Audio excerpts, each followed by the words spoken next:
Hello दोस्तों, आज की इस वीडियो में हम ईएमआरएस हॉस्टल वार्डन के रिगार्डिंग जो आरटीआई मैंने डाली थी, उसका जो फर्स्ट अपील थी, उसका रिप्लाई आया है। तो उसके रिप्लाई के बारे में हम बात करेंगे कि उसका क्या रिप्लाई आया है। तो सबसे पहले मैं आपको बताना चाहता हूँ कि जो मैंने 5 क्वेश्चन पहली जो आरटीआई डाली थी, ये जो आरटीआई थी इसमें मैंने 5 क्वेश्चन डाले थे। तो उसका मेरे पास में रिप्लाई आया था। वो 5 क्वेश्चन कौन से हैं?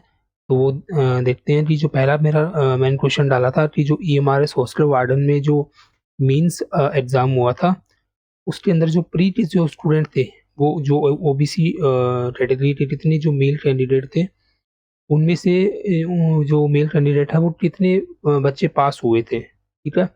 दूसरा था कि ईएमआरएस हॉस्टल वार्डन की जो परीक्षा थी, उसमें जो मुख्य परीक्षा में कुल कितने अभ्यर्थियों ने भाग लिया था, यानी टोटल कितने बच्चे थे जिन्होंने मेंस के अंदर भाग लिया था। और क्वेश्चन 3 मैंने डाला था कि ईएमआरएस हॉस्टल वार्डन में जो मेंस परीक्षा में जो ओबीसी के मेल कैंडिडेट है वो कितने थे? बिकॉज़ मैं ओबीसी में आता हूँ, तो मुझे सिर्फ़ और सिर्फ़ ओबीसी के बारे में जानना था। क्वेश्चन 4 में मैंने पूछा था कि जो ईएमआरएस की जो हॉस्टल वार्डन की जो वैकेंसी है, उनको जो जॉइनिंग कब तक मिल जाएगी और कब तक संभावना है? तो इसकी जो समय सीमा है वो मुझे बता दीजिए। और क्वेश्चन 5 में मैंने पूछा था कि जो ओबीसी नॉन क्रीमिलियर का जो प्रमाण पत्र है, जो कि इसमें लिखा था नोटिफ़िकेशन में 2024-25 की आय के आधार पर जो जारी किया गया था, वो 1 अप्रैल 2025 से 31 मार्च 2026 तक का वैलिड माना जाएगा, या फिर जो कट ऑफ डेट है उसका वैलिड माना जाएगा, ठीक है? ये देखिए, मैं आपको दिखा देता हूँ, ये मैंने क्वेश्चन ही यही डाला था। तो इसका मुझे उसके बाद में रिप्लाई आया था, जो मैंने सबसे पहले आरटीआई डाली थी, उसका रिप्लाई इन्होंने मुझे दिया था। ये देखिए, इसके बाद में ये जो था 1 to 4 इन्फॉर्मेशन नॉट अवेलेबल, यानी जो 4 क्वेश्चन थे इसका तो इन्होंने कोई नहीं दिया।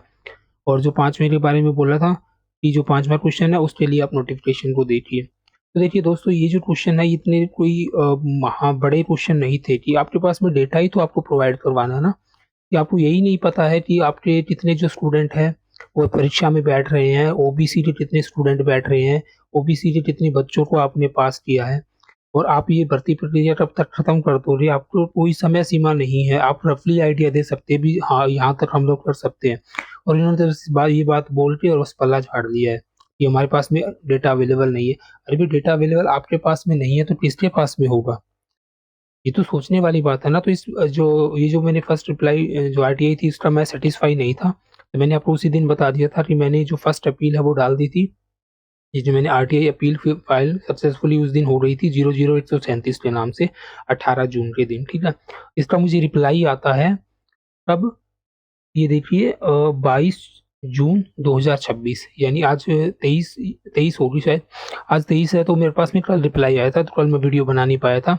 इसके बाद में जो महान इंसान है, प्रशांत कुमार मीणा जी, फर्स्ट अपील अथॉरिटी है, इन्होंने सेम टू सेम कुछ भी मेहनत नहीं करी है, सेम टू सेम चिपका दिया है 1 to 4 information not available or may refer to the ESSC notification. अरे भाई, थोड़ी तो मेहनत कर लो यार, आप लोग सैलरी ले रहे हो इतनी इतनी, आपके पास में डेटा है क्यों नहीं? मुझे तो ये समझ में नहीं आ रहा यार, इतनी कौन सी इन्फॉर्मेशन बड़ी मांग ली हम लोगों ने।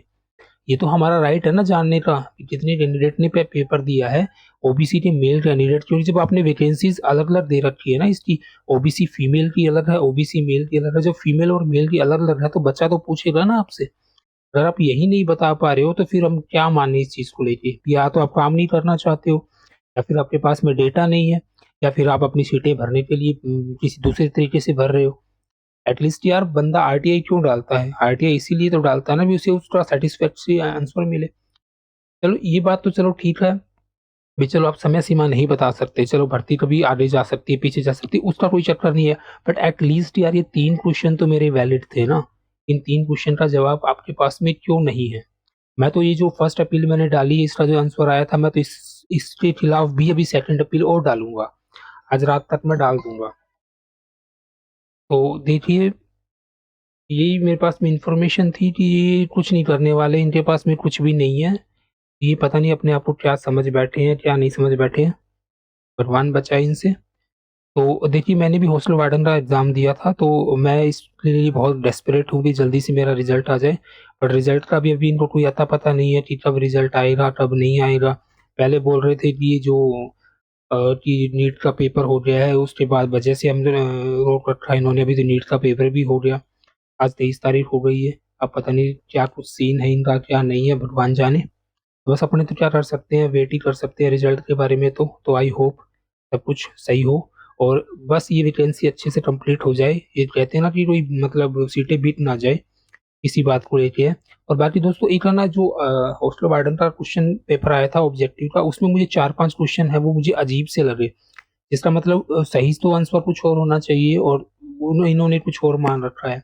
वो भी मैं आपको डिस्कशन करूंगा, बट वो मैं अगली वीडियो में देखूंगा। तो ठीक है दोस्तों, ये जो रिप्लाई है मैं बिल्कुल भी सेटिस्फाई नहीं हूँ इस चीज़ से। आप बताइए आपकी क्या राय है, और इस चैनल को प्लीज़ फॉलो कर लीजिए, सब्सक्राइब कर लीजिए। बिकॉज देखो मैं खुद स्टूडेंट हूँ, तो मैं ये नहीं चाहता कि मतलब आप मैं मतलब पैसे वैसे का कोई चक्कर नहीं है, जिससे कुछ ये कि इन्फॉर्मेशन मिलती रहे। और इस पे मैं जो करंट अफेयर्स के वीडियोस भी डालता हूँ, क्योंकि मैं खुद पढ़ता हूँ तो खुद बना भी देता हूँ।